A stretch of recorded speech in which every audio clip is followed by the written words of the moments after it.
Naghanap ka ba ng property dito sa Trece Martires na sa halagang 10,000 pesos? Meron ng provision for parking at naka-balcony na yung property natin. At ang kagandahan dito is semi-complete na siya upon turnover.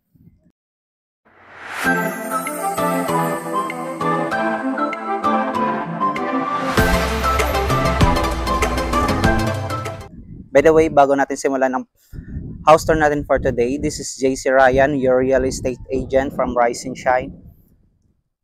So today, nandito tayo ngayon sa Beyond Home Southville 2 located at Barangay Osorio, Trece Martires. Yung property natin is meron siyang typical lot area na 48 square meter, then floor area na 53 square meter. Provision na rin to for 2 bedrooms. Then, meron na rin tong toilet and bath.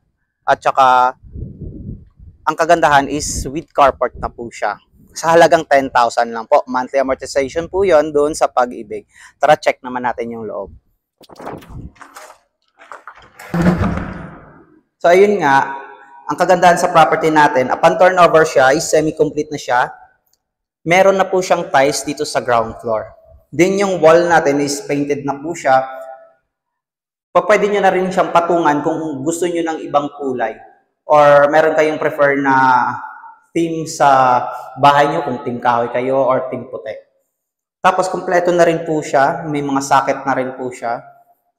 Sa window natin, is made na po siya ng aluminum sliding window. Dito naman tayo sa kitchen. Dito siya located.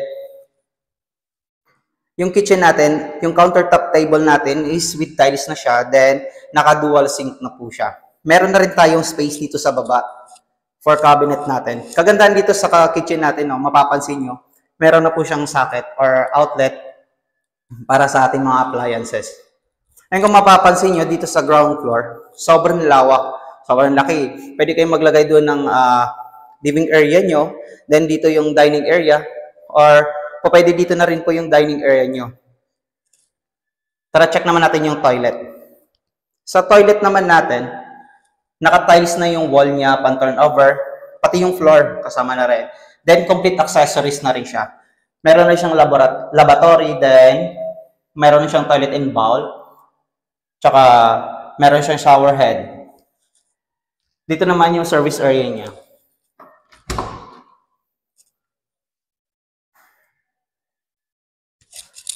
Tara, check naman natin sa taas.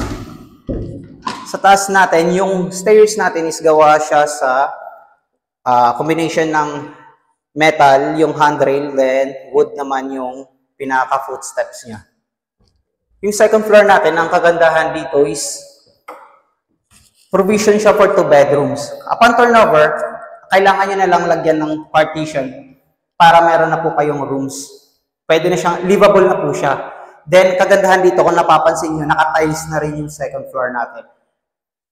Meron tayong window dito sa likod for second bedroom natin. Yung second bedroom natin is made na rin po siya ng sliding aluminum window. Same din po dun sa may master's bedroom sa harap. Tsaka dito naman yung access natin for balcony. Yung balcony natin, yung door, is made siya ng sliding aluminum door din. Easy access siya. Ito naman yung pinaka-balcony natin. So, yun na nga, kung nagtatanong ka kung magkano yung property na to, ang property natin is, yung total contract price niya, nagkahalagang 2 million. Then, meron itong reservation na 20,000 at meron itong monthly equity na 3,667 for 12 months. At upon turnover, ang property natin is nasa 10,113 lang siya sa Pag-ibig. For 30 years contract natin. Kung nagustuhan mo yung property na to, you can send us a message to book your next site tripping or house viewing.